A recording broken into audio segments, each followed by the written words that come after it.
Yes, child abuse is a tough one because it's such a personal one for me. Being an overcomer of child abuse, but a woman who, as a child, was abused. Let's give a few scenarios because I like to call it a give and take, meaning the abuser has given her something and she keeps it, and she has to go through a process of deliverance to release it. And the abuser is also taken from her. So it's such a give and take situation. You can't just look at it as what was taken from you. You have to see also the root is what was given to this child and how does that show up today as a woman? How does it bleed over into her life? See, a woman, for example, who was a child, who was experienced betrayal by a close family member, leading to the difficulty in forming trusting relationships in adulthood. This might manifest itself in the form of skepticism, a fear of betrayal, and challenges in relying on others emotionally. And you see this in our silent generation. There's a lot of women in our silent generation who has been betrayed by fathers, cousins, brothers, and with that betrayal, what was given to them was a child. And they have to love this child and they have to raise this child. Some of them could not. They had to give that child up for adoption, give that child away, so forth and so on. And it leaves a lot more. This opens the door to a topic on its own that we can sit and discuss. But I want to go through a few situations so we see where skepticism and fear and betrayal is left. Now let's take a woman who endured, sexual abuse in her childhood, but lacked the support and the resources needed for proper healing. That's the again, those are now the silent generation's children. So maybe they were hushed. This can result in lingering emotional wounds, impacting her ability to cope with stress and to form healthy relationship because it's taken away her voice, really, right? Then you have, let's think of a woman who grew up in an unstable and an unpredictable environment and she was abused. That means that as a child, she went from home to home and that caused an abuse. The environment was unstable, there was no safety there. This could manifest itself as a constant need for external validation. So now you see this woman is struggling in forming relationships and, just a pervasive fear of abandonment because of the experience with instability, like someone keep leaving the home, maybe a father left, a mother left. You see this with children where their parents have gone abroad. A lot of children in the islands where their parents have gone abroad, then this is the outcome. But then there are the women who,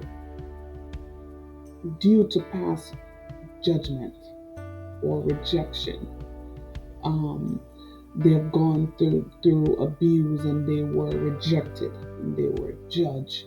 Um, they're now learning to suppress her true self. That's what you see show up now. Is that she had to suppress the information because of judgment, how it would look on the family, how it would look on friends, the embarrassment it would cause to the parents, societal expectation. So she has to suppress herself to conform. She learned that as a child. So this will lead to struggles in expressing her authentic identity. So you'll see her wearing a mask, who you see in the light or in the day, that's really not who she is. She has to suppress that because she learned that behavior because of this violation. So she wear a mask to fit in and She avoid vulnerability. Then there is the woman who has been either molested or sexually abused, um, because she was neglected. No one was there. And then the first person that showed up to give her affection, it resulted in molestation or sexual abuse. This result now in difficulty in giving and receiving love. This may manifest in the fear of intimacy. You will see a lot of things become a trigger point for this woman. The challenges is forming deep connection. It's hard for her to connect, and a tendency to keep emotionally distant. Because remember, this situation happens a lot with stepfathers, where the mother is so busy working outside of the home, or the mother is a neglecting person, so they form a relationship with a stepfather or uncle, and he show her love and abuse her. Sometimes she feels stupid because she given to it after that's the only love that she knows, right? So now in her adulthood it bleeds over, and you see where she has a problem with intimacy, and forming a connection with her husband she probably doesn't connect, or even a connection with her kids. What about the woman who she went through sexual abuse or molestation? Probably a lot of times you see the situation, um, because of criticism and belittling. And what do I mean by that? There are some women who went through abuse or um, molestation because they were treated like a black sheep or an outcast in their home. And then you see that. Then you have the child that spoke up about the abuse, and after that, they begin to get criticized and belittled. You're a liar. My boyfriend didn't do that to you. My husband didn't do that to you. Your father didn't do that. Why do you lie about these things? And now you're criticized for everything. You're even criticized for being promiscuous. Everything about you. You're belittled during your whole childhood. Um, this really impacts. This is a big, big, big, big one. This take away a woman's self-esteem. It really impacts. She doesn't even trust herself. After a while, she doesn't even trust telling anybody anything. This could result in a persistent self-doubt, underestimating her abilities, and making her hesitant. Even in her job, you'll see hesitancy in pursuing personal or professional goal because of the idea that I might be criticized, I might be beat down, I might be belittled. She might cope with harassment and abuse at work and refuse to talk about it because of the backlash.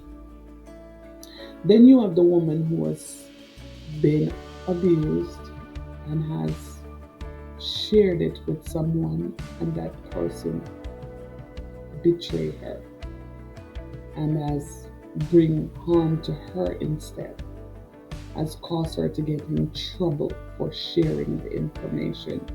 Because you told, here's what happened.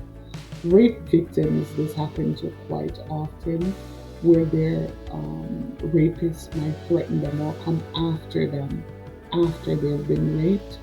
Or you'll see this in date rape, you'll see it in teenage rape in school. Maybe a friend rape another friend, and then everybody threatened this person. Um, or they share it with someone, and the person went ahead and share it with somebody else, share the information, or so some kind of harm and betrayal has happened to this person because of the abuse, and they did not get the ability to resolve. There was no resolution, right? So they didn't get to even forgive. This may lead to holding on to grudges. You'll see this woman have a difficulty in letting go of past hurts, and carrying a burden of resentment in future relationship because of the betrayal and the hurt. When you start looking at what was given to the person, what did an abuser release, eh, leave with me?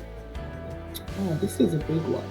And most women don't even realize that they're keeping an abuser or a rapist or a molester or a predator with them, inside them.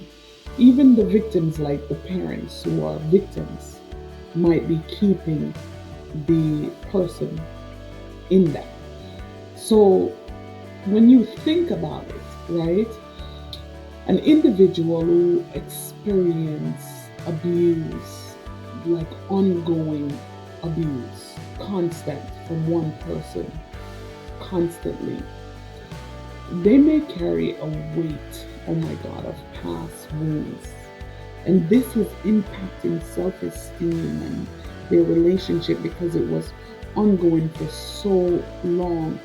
So that person has released in them hurt. And they're carrying around this burden, this hurt. This hurt involves releasing this is important. And releasing this hurt, you need to let it go.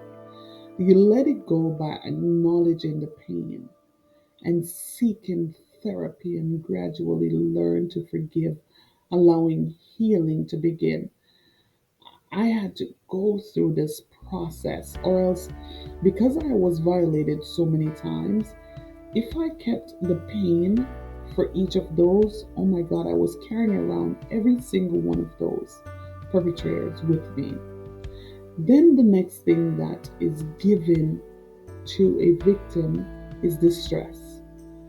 See, going through somebody, for instance, who was abused may carry this distress, affected daily function in their well being. They have to release this distress by same thing, therapy and going through coping mechanism and creating a support system to navigate challenges in life, because ultimately you need to have a more balanced lifestyle. And this might be someone who was violated by a sibling, or, most of the time that leaves distress because you got to still be in relationship with the person, or if it's a family member, you might have to be around them, and this is still a secret. Anxiety is a big one. Anxiety is left with victims, um, and many survivors of abuse are left with anxiety. You see this show up with um, abuse victims that were kidnapped, that was taken, that had physical, emotional, and sexual abuse as well. You see a lot of anxiety because it's based on the trauma of the situation, abusive situation that was scary, not predatorial, meaning you nurture and love the person, and you were a predator, so you groom them. Sometimes those situations doesn't come with as much anxiety as a situation that you were backed in a corner, you were beaten, and then you were raped. Those come with anxiety. And those anxiety just leave that person anticipating threats and feeling constant state of unease all the time. You'll see it show up in their parenting, where they won't trust anyone with their children. There's an uneasiness. If somebody come close, they'll put their child in. Releasing this anxiety involves therapeutic interventions and mindfulness. You have to be mindful and practice this. You also need to build a sense of safety and be okay with knowing that you can publicly acknowledge that abuse is wrong, rape is wrong, child abuse is all of that, and be okay with yourself with that, and foster a gradual reduction in anxious feeling. You know, that means don't expect it to go away overnight. Just foster that it will take time. But do things that is stress relieving, like work out the sun and so forth. Depression. Depression is left with almost every victim that has gone through abuse at some point going to a depressive um, phase.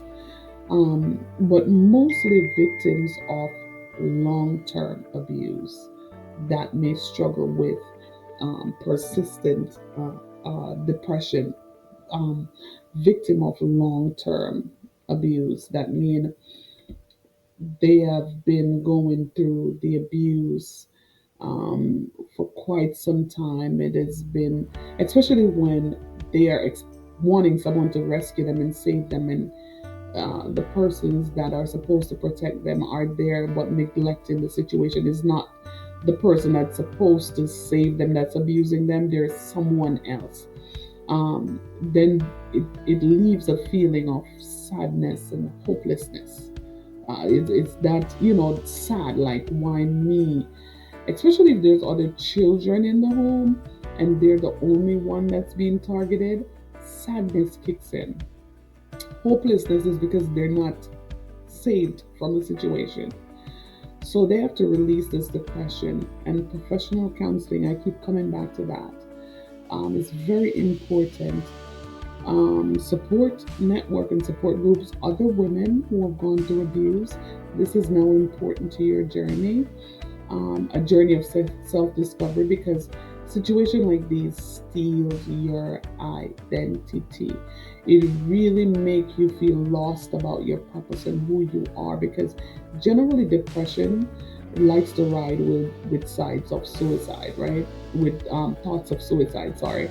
So if it's rolling with thoughts of ending your life, that means that you don't have a purpose. You have not discovered why you're here, and what has happened to you is greater than what you're supposed to do and why you're here. You need to change that, because you have a greater purpose to be here. Your purpose here is greater than anything that you have gone through. So you need to rediscover the joy and the purpose in your life. And the last one is the biggest one: secrets, scars, and secrets. Abuse, child abuse, leaves you muted. And there's nothing worse than a woman who is unable to be her true, authentic self. So abusers forces their victims to keep secrets because of the shame, because of the pain, because of not wanting to hurt anyone, not wanting to embarrass anyone. This secret leads to the burden of scars, shame, and scars. You can release these secrets involving opening up to a trusted individual. You have to find somebody to tell. Eventually, it will take away so much burden off of you if you just find one person. If you cannot, it's a lot more burdenless relief when you tell somebody that is familiar with the abuser. There is, but a good start is a therapist, because you know your information won't need, because with the abuser you're thinking about the safety, you're thinking about a whole bunch of stuff. So it takes time to get to there. Seeking therapy to process the trauma and acknowledging the scars are not the victim's fault, but a consequence of the abuser's action. You have to acknowledge that the scars are not your fault. That's the abuser's action. See, when we're able to address these give and takes, these burdens, when we're able to address them and go through therapy and find support groups and self discover, and the survivor can embark on a path of healing. They can reclaim their emotional well being and build a resilient, long lasting life. And the confidence that was taken from them, the forgiveness that was taken from them, the love that was taken from them, the authenticity that was taken, the security, the healing, and the trust that I mentioned earlier that was taken, all that can be restored. It's called restoration. And everything that was given to them, or the list of things that I mentioned earlier, like the stress and hurt and anxiety and depression and secrets and scars, all that can be, you can be set free from, you can be delivered from those bondage. So buckle up to the idea that you can break the silence of abuse. Join into the upper room, tune in each week, be a part of the change, be a part of the growth. Break free if that is you that is under the bondage of this abuse and you're looking for healing. Break free from it. You can.